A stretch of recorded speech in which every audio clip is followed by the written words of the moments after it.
ذلتوں کے مارے لوگ، مصنف فیودور داستویسکی، تیسرا حصہ، تیسرا باب۔ وہ اپنی جگہ سے اٹھی اور کھڑے ہو کر بولنے لگی۔ جوش کے مارے اسے خود اس کا احساس نہیں تھا۔ پرنس سنتا رہا، پھر وہ بھی اٹھ کھڑا ہوا۔ سارا منظر بہت بوجھل ہوتا جا رہا تھا۔ آپ اپنے منگل کے روز کے الفاظ یاد کیجئے، نتاشا نے کہنا شروع کیا۔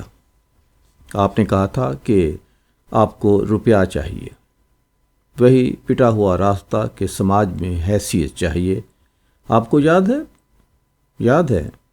اچھا، تو اس غرض سے کہ یہ روپیہ کھینچا جائے اور جو فائدے آپ کے ہاتھ سے نکلے جا رہے ہیں انہیں تھام لیا جائے۔ آپ منگل کے روز یہاں تشریف لائے تھے اور آپ نے منگنی کا ڈرامہ کھیلا تھا، یہ سمجھ کر کہ مذاق کی حرکت سے آپ اسے گرفت میں لے سکیں گے جو چھوٹا جا رہا ہے۔ نتاشا، میں چیخ پڑا، تمہیں ہوش ہے کہ کیا کہہ رہی ہو؟ مذاق کی حرکت، حساب فہمی؟ پرنس نے اس انداز سے یہ لفظ دہرایا گویا اس کی شان میں سخت گستاخی کی گئی ہے۔ الویشا غم سے دل مسوسے بیٹھا تھا اور ایسے دیکھ رہا تھا جیسے اس کی سمجھ میں کچھ نہ آ رہا۔ ہاں، مجھے روکو مت، میں قسم کھا چکی ہوں کہ اب سبھی کچھ کہہ ڈالوں۔ نتاشا جھنجھلاہٹ میں بولتی چلی گئی۔ آپ کو خود یاد ہوگا کہ الویشا آپ کی بات نہیں سنتا تھا۔ پورے 6 مہینے آپ اپنی سی کوشش کرتے رہے کہ اسے مجھ سے دور کر دیں، لیکن اس نے آپ کی مرضی کے خلاف کیا۔ اور پھر ایک دم وہ وقت آ گیا جب آپ ایک لمحہ بھی جانے نہیں دے سکتے تھے۔ اگر آپ یہ لمحہ نکل جانے دیتے، یعنی لڑکی اور روپیہ ہاتھ سے چلا جاتا، سب سے اول روپیہ ہی کہنا چاہیے، تو پھر 30 لاکھ روبل کا جہیز آپ کے پنجے سے نکل گیا تھا۔ اب آپ کے سامنے صرف ایک ہی راستہ رہ گیا تھا کہ الویشا کو اس لڑکی سے محبت کرا دیں جسے آپ نے اس کے لیے چنا ہے۔ آپ نے سوچا کہ یوں ہو جائے تو پھر وہ مجھ سے رخ پھیر لے گا۔ نتاشا، الویشا درد سے چلایا، تم کیا کہہ رہی ہو؟ چنانچہ آپ نے یہی کیا۔ وہ الویشا کی پکار پر کان دھرے بغیر کہتی چلی گئی، لیکن پھر وہی قصہ پیش آیا۔ سب کچھ ٹھیک طرح چلتا، لیکن میری وجہ سے پھر رکاوٹ پڑنے لگی۔ اب آخر میں ایک ہی امید کی صورت رہ گئی تھی۔ آپ جیسے ہوشیار تجربہ کار آدمی نے تبھی بھانپ لیا ہوگا کہ الویشا بعض اوقات اپنے پرانے بندھن سے اکتایا ہوا لگتا ہے۔ آپ کی نظر سے یہ بات بچ کر نہیں جا سکتی تھی کہ وہ مجھ سے کترانے لگا تھا، جان چرانے لگا تھا اور کبھی 5 دن مجھ سے دور رہتا تھا۔ آپ نے خیال کیا کہ بس اب وہ مجھ سے بالکل ہی اکتا جائے گا اور الگ ہو جائے گا۔ اتنے میں منگل کے روز الویشا نے وہ باعزم قدم اٹھایا جس نے آپ کی ساری امیدوں پر پانی پھیر دیا۔ اب آپ کیا کرتے ہیں؟ مجھے عرض کرنے دیجئے کہ اس کے برخلاف یہ واقعہ، میں کہتی ہوں کہ نتاشا نے ثابت قدمی سے اسے کاٹ دیا۔ آپ نے اس روز خود سے سوال کیا کہ اب میں کیا کروں، اور فیصلہ کیا کہ مجھ سے اسے شادی کرنے دیا جائے، حقیقت میں نہیں بلکہ محض لفظی طور پر، تاکہ اسے قرار آ جائے۔ شادی کی تاریخ کو آپ نے جی میں سوچ لیا کہ جب تک دل چاہے برابر ٹالا جا سکتا ہے، اور اس دوران نئی محبت برابر بڑھتی گئی۔ آپ نے اس کا اندازہ کر لیا تھا اور اسے نئی محبت کے پروان چڑھنے پر آپ نے سب کچھ منحصر کر دیا تھا۔ خیال آرائی ہے۔ پرنس نے دھیمی آواز میں یہ لفظ ادا کیے جیسے خود سے کہے ہوں۔ تنہائی، پرواز خیال اور ناولوں کی پڑھائی۔ ہاں، تو آپ نے اس نئی محبت پر ہر چیز کا انحصار کر دیا۔ نتاشا نے پرنس کی بات سنے یا اس کے لفظوں پر دھیان دیے بغیر پھر وہی جملہ دہرایا، اور زیادہ ابال میں بے اختیار کہتی چلی گئی۔ اور کیسے کیسے حالات تھے اس نئی محبت کے پروان چڑھنے کو۔ شروعات تو تبھی ہو گئی تھی جب الویشا کو اس لڑکی کے کمالات تک کی پوری طرح خبر نہ تھی۔ عین اس وقت جب الویشا نے اس رات لڑکی کو بتایا کہ وہ اس سے محبت نہیں کر سکتا کیونکہ فرض اور دوسری محبت اس کو ایسا کرنے سے باز رکھتے ہیں، تو لڑکی نے اس کے سامنے فوراً ایسی عالی ظرفی کا، خود اس سے اور اپنی رقیب سے ایسی ہمدردی کا اور دل سے معاف کر دینے کا ایسا مظاہرہ کیا، اگرچہ وہ پہلے بھی اس کی خوبصورتی کا دل سے متقد تھا، مگر پھر بھی یہ نہیں سمجھتا تھا کہ وہ اس قدر لاجواب لڑکی ہوگی۔ وہاں سے لوٹ کر جب وہ میرے پاس آیا تو سوائے اس لڑکی کے کوئی بات اس کے منہ سے نکلتی ہی نہ تھی۔ دل و دماغ پر وہ اس بری طرح چھائی ہوئی تھی۔ اب دوسرے دن تو فرض ہی ہو گیا تھا کہ وہ اس عالی ظرفی کی پتلی کی زیارت کرنے جائے، چاہے صرف شکر گزاری کے خیال سے ہی ملنا کیوں نہ ہو، اور پھر کیوں نہ جاتا وہ اس سے ملنے۔ پرانی محبت کو تو کوئی خطرہ رہ نہیں گیا تھا، وہ تو پکی ہو ہی چکی تھی اور ساری عمر اسی کی ہونے والی تھی، جبکہ دوسری سے صرف دم بھر کی ملاقات کی جا سکتی تھی، اور اگر نتاشا اس دم بھر کی ملاقات سے بھی جل جائے تو کس قدر ناشکری نکلے گی۔ ایک بار وہاں گیا تو خود اس کا احساس کیے بغیر اس نے نتاشا سے 1 منٹ نہیں چھینا، بلکہ 1 دن، 2 دن، 3 دن، اور اسی اثنا میں ان 3 دنوں میں اس لڑکی نے خود کو ایسے نئے اور اچھوتے رنگ میں پیش کیا، ایسی عالی ظرفی دکھائی اور تپاک برتا، اور ساتھ ساتھ ایسی سادہ لوہی سے کام لیا جو دراصل خود الویشا کی خصوصیت تھی۔ چنانچہ اس پر دونوں میں ایسی پکی دوستی اور برادرانہ تعلقات کا عہد ہوا جو امر ہو۔ وہ کبھی ایک دوسرے سے جدا ہونا نہیں چاہتے، بس 5-6 گھنٹے کی بات چیت کے بعد ہی اس کی روح نئی لہریں محسوس کرتی ہے اور اس کا دل قابو سے باہر ہو جاتا ہے۔ آپ اپنی جگہ سوچ رہے ہیں کہ اب وہ وقت قریب ہے جب وہ اپنی پرانی محبت کا نئی اور تازہ دم لہروں سے مقابلہ کر کے دیکھے گا۔ وہاں کیا ہے؟ سب جانا پہچانا، صدا کا سا، گمبھیر اور نپا تلا۔ وہاں اس سے جلن رکھی جاتی ہے، ملامت کی جاتی ہے، وہاں آنسو ہیں، اور اگر کبھی ہنسی خوشی سے بھی ملتے ہیں اور چھیڑ چھاڑ کرتے ہیں تو اسے برابر کا نہیں بلکہ بچہ سمجھ کر کیا جاتا ہے، اور پھر اصل میں تو یہ ہے کہ یہاں سب کچھ عام سا ہے، جانا بوجھا۔ آنسو اور سخت تشنج کی حالت اس پر طاری ہو رہی تھی، تاہم نتاشا خود کو منٹ بھر سنبھالے رہی۔ پھر آئندہ کیا ہو؟ آئندہ وقت تو ہے، نتاشا سے شادی کی تاریخ پکی تو ہے نہیں، بہت وقت پڑا ہے، اور پھر سب کچھ بدل بھی سکتا ہے، اور اس کے علاوہ آپ موجود ہوں گے، الفاظ، اشارے، دلیلیں، خوش بیانی، بلکہ یہ بھی ممکن ہے کہ اس مصیبت زدہ نتاشا پر کوئی الزام دھر دیا جائے، اسے غلط روشنی میں پیش کیا جا سکتا ہے، اور جیسے بھی موقع پڑ جائے کچھ پتہ تھوڑی ہے، لیکن آخر میں جیت آپ کی ہی ہوگی۔ الویشا، مجھے قصوروار نہ سمجھنا میرے پیارے، یہ نہ سمجھنا کہ میں تمہاری محبت سے واقف نہیں ہوں اور دل سے اس کی قدر نہیں کرتی۔ میں جانتی ہوں کہ تم مجھ سے اب بھی محبت کرتے ہو، اور غالباً فی الحال میری شکایتوں کا مطلب بھی نہیں سمجھ رہے ہو۔ میں خوب سمجھتی ہوں کہ یہ سب کچھ کہہ کر میں نے زیادتی کی ہے، بہت ہی ناانصافی کی ہے، مگر کیا کیا جائے؟ میں ان سب باتوں کو سمجھتی جو ہوں، اور اسی کے ساتھ تم سے اور زیادہ محبت کرتی ہوں، بالکل دیوانہ وار۔ اس نے ہاتھوں میں منہ چھپا لیا، کرسی پر پیچھے ڈھلک گئی اور بچوں کی طرح سسکیاں لینے لگی۔ الویشا کے منہ سے چیخ نکل گئی اور وہ اس کی طرف جھپٹا۔ ایسا کبھی ممکن نہ تھا کہ نتاشا کے آنسو دیکھ کر اس کے خود آنسو نہ آ جائیں۔ صاف لگتا تھا کہ نتاشا کی سسکیوں نے پرنس کو سہارا دیا۔ نتاشا نے اتنی دیر سے ایک صاف بیانی کے سلسلے میں جو زور اور شدت دکھائی تھی، اس پر جی توڑ کر حملہ کیا تھا، جو بہرحال اسے ناگوار گزرنا ہی تھا، چاہے محض اپنی شان کے خلاف سی ہو۔ یہ سب بڑی آسانی کے ساتھ نتاشا کی نادان رقابت کی آگ سے، اس کی مجروح محبت سے، بلکہ اس کی بیماری سے منسوب کیا جا سکتا تھا، اور اس سے ہمدردی جتانا بھی تقاضائے مصلحت ہو گیا تھا۔ بس اپنا دل نہ دکھائیے، غم نہ کیجیے نتالا نیکولائیونا، پرنس نے اسے دلاسا دیا۔ یہ سب غصے کی آگ ہے، بیکار سوچنے کا نتیجہ ہے، اکیلے پن کا اثر ہے۔ آپ کو اس لڑکے کی لاپرواہی نے صدمہ پہنچایا ہے، مگر آپ جانیے یہ سب محض لاپرواہی ہے اس کی۔ سب سے اہم واقعہ جس پر خود آپ نے اتنا زور دیا، یعنی منگل کے روز جو پیش آیا تھا، وہی اس کے دل میں آپ کی گہری محبت کا ثبوت دینے کو کافی تھا، مگر آپ ہیں کہ الٹی یہ سوچ بیٹھیں۔ اوفو، اب مجھ سے کچھ نہ کہیے، مجھے اور دکھ نہ دیجیے اس وقت۔ نتاشا نے تڑپ کر روتے ہوئے اس کی بات کاٹ دی۔ میرے دل نے مجھ سے سب کچھ کہہ دیا ہے، اور آج نہیں، بہت دن پہلے۔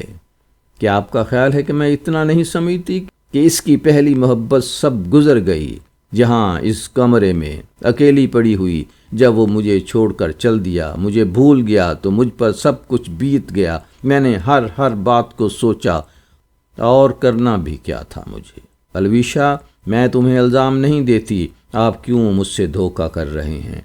کہیں آپ یہ نہ سمجھ لیں کہ میں نے خود کو دھوکہ دینے کی کوشش نہ کی ہو۔ کتنی بار کی، کیا میں نے اس کی آواز کی ایک ایک جھنکار کو غور سے نہیں سنا ہے؟ کیا اس کے چہرے کی حالت پڑھنا مجھے نہیں آتا؟ کیا اس کی آنکھوں کا مطلب سمجھنا نہیں آتا مجھے؟ مگر اب سب کچھ خاک میں مل گیا، سب دفن ہو گیا۔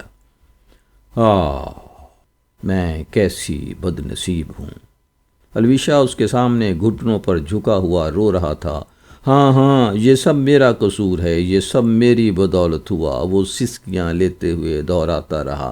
نہیں، خود کو خطاوار نہ ٹھہراؤ الویشا، اور لوگ ہیں ہمارے دشمن، یہ سب ان کے کرتوت، ان کے۔ لیکن پھر بھی اجازت دیجیے، پرنس نے کسی قدر بےتابی سے کہنا شروع کیا، یہ جاننے کی کہ کس بنیاد پر آپ یہ سب میرے نام سے منسوب کر رہی ہیں۔ یہ کرتوت، یہ تمام آپ نے اپنے دل سے سوچ لیے ہیں، ان کا کوئی ثبوت تو ہے نہیں؟ کوئی ثبوت ہی نہیں۔ نتاشا تیزی کے ساتھ آرام کرسی سے اٹھتی ہوئی چلائی، آپ کو ثبوت بھی چاہیے، چال باز آدمی۔ آپ کا ہرگز کوئی اور مقصد ہو ہی نہیں سکتا تھا جب آپ یہاں اپنی تجویز لے کر آئے۔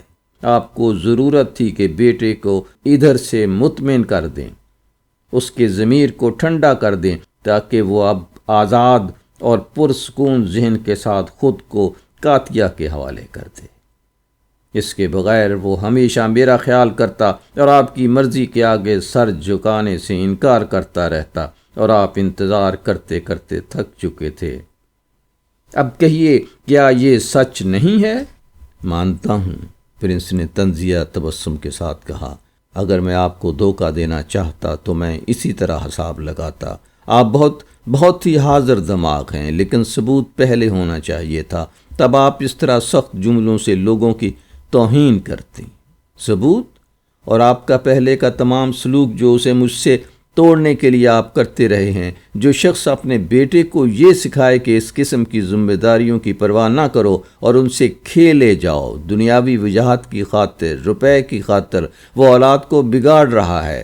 ابھی آپ نے سیڑھیوں کے بارے میں اور اس برے مکان کے متعلق کیا کچھ کہا؟ تو کیا آپ نے ہی اس کی تنخواہ بند کر کے جو پہلے دیا کرتے تھے یہ دباؤ ڈالنے کی کوشش نہیں کی کہ ہم احتیاج اور بھوک کے مارے ایک دوسرے سے ناطہ توڑ لیں؟ آپ ہی کی بدولت ہے یہ مکان اور یہ سیڑھیاں، اور آپ ہی اس کا الزام الویشا کے سر پر تھوپ رہے ہیں۔ بڑے آئے دو رخے آدمی، اور اس روز رات کو وہ آگ آپ میں کہاں سے سلگ اٹھی تھی، اور کہاں سے وہ نئے اور آپ کی طبیعت کے خلاف ارادے ابل پڑے تھے؟ میں آپ کے لیے اتنی ضروری کس لیے ہو گئی تھی؟ 4 دن ہو گئے ہیں مجھے اس کمرے میں آگے پیچھے ٹہلتے ہوئے، اور برابر اسی پر غور کرتی رہی ہوں۔ میں نے آپ کی زبان سے نکلے ہوئے ایک ایک لفظ کو تولا ہے، آپ کے چہرے کی ایک ایک کیفیت کو جانچا ہے، اور اب مجھے پورا یقین ہو گیا ہے کہ یہ سب محض بناوٹ تھی، ایک گرا ہوا توہین آمیز سوانگ۔ میں آپ کو جانتی ہوں، بہت زمانے سے جانتی ہوں۔ جب کبھی الویشا آپ سے ملنے کے بعد یہاں میرے پاس آیا تو اس کی صورت دیکھتے ہی مجھے معلوم ہو جاتا تھا کہ آپ اسے کیا سکھاتے پڑھاتے رہے ہوں گے اور کیا اثر ڈال رہے ہوں گے۔ مجھے اندازہ ہو گیا کہ اس پر آپ کا اثر کیا کام کر رہا ہے۔ نہیں، آپ مجھے دھوکہ نہیں دے سکتے۔ شاید آپ نے کوئی اور حساب اپنے ہی جی میں لگا رکھا ہو اور ممکن ہے میرے منہ سے ابھی اصل بات نہ نکلی ہو، لیکن خیر سب ٹھیک ہے۔ آپ مجھے دھوکہ دیتے رہے ہیں، یہی سب سے اہم ہے، اور یہی آپ سے آپ کے منہ پر کہہ دینے والی تھی۔ بس اتنا ہی؟ یہی ثبوت ہیں آپ کے پاس؟ مگر ذرا سوچ لیجئے آگ انگارہ خاتون، اس سوانگ سے جیسا کہ آپ نے منگل کی رات ہونے والی میری پیشکش کو قرار دیا ہے، میں نے خود کو بہت ہی باندھ لیا۔ یہ میرے لیے بہت غیر ذمہ دارانہ حرکت ہوتی۔ کیسے؟ آپ نے خود کو کیسے باندھ لیا؟ آپ کی نظر میں مجھے فریب دینے کی حیثیت ہی کیا؟ تو پھر کسی معمولی لڑکی کی توہین سے فرق ہی کیا پڑتا ہے؟ کیا ہے گھر سے بھاگی ہوئی ایک بد نصیب لڑکی جسے اس کے باپ نے ٹھکرا دیا، بے یار و مددگار جو خود کو پہلے ہی گرا چکی ہے اور دھتکاری ہوئی ہے، بھلا اس میں جھجکنے اور تکلف کرنے کی کیا ضرورت؟ اگر اس مذاق سے کوئی بھی کام نکلتا ہو، بہت ہی معمولی سے معمولی فائدہ ہوتا ہو۔ ذرا سوچئے آپ خود کو کس حیثیت میں رکھ رہی ہیں نتالیہ نکولائیونا؟ آپ ویسے تو اس پر حجت کر رہی ہیں کہ میری وجہ سے آپ کی توہین ہوئی، لیکن یہ تذلیل اتنی بڑی ہے، اس درجہ گری ہوئی ہے کہ میری سمجھ میں نہیں آ رہا کہ اس کا گمان بھی کیوں کر کیا جا سکتا ہے، چہ جائے کہ اس پر اصرار کیا جائے۔ غالباً آپ اس بات کی عادی ہیں جو اتنی آسانی سے یہ گمان کر لیا۔ معاف کیجیے گا اس جملے کو، آپ کو برا بھلا کہنے کا مجھے حق پہنچتا ہے، کیونکہ آپ میرے بیٹے کو میرے ہی خلاف کر رہی ہیں۔ اگر وہ اس وقت آپ کی حمایت میں میرے خلاف نہیں اٹھا تو کیا ہوا؟ اس کا دل تو مجھ سے بھر گیا۔ نہیں ابا، نہیں، الویشا چیخا، اگر میں تمہارے خلاف نہیں اٹھا ہوں تو اس لیے کہ مجھے یقین ہے کہ تم توہین نہیں کر سکتے، اور مجھے خود یقین نہیں آ رہا کہ اس طرح کسی کی توہین کی جا سکتی ہے۔ سنتی ہیں آپ؟ پرنس نے پکار کر کہا۔ نتاشا، سب قصور میرا ہے، انہیں الزام نہ دو، یہ گستاخی ہے اور بڑا پاپ ہے۔